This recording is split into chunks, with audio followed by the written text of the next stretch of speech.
কখনো কখনো মনে হয় সব কিছুর আগ্রহ হারিয়ে গেছে। যে কাজগুলো একসময় খুব প্রিয় ছিল সেগুলোতে আর মন বসে না।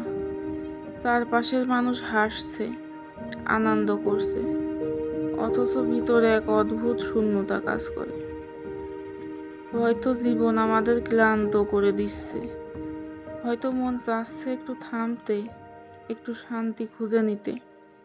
কিন্তু মনে রেখো, অন্ধকার যতই গভীর হোক না কেন, ভোর একদিন হবেই। তুমি একা নাও, শুধু ক্লান্ত, হেরে যাওনি। আবার নতুন করে শুরু করার শক্তি তোমার ভিতরে আছে।